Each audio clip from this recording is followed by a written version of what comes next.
অর্জনের, নিজের এবং স্ত্রী সন্তানের জন্য পরকাল অর্জন করার, আখিরাত জান্নাত অর্জনের সবচেয়ে শ্রেষ্ঠতম একটা মৌসুম, সিজন আসতেছে সামনে, সেটা মাহে রমজান।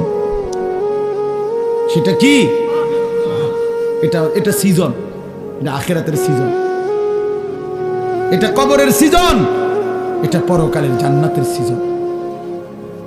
আল্লাহ তাআলা মাহে রমজানে জান্নাতের দরজা খুলে দেয়, জাহান্নামের সব দরজা বন্ধ করে দেয়, শয়তান সব শিকলে আবদ্ধ করে দেয়।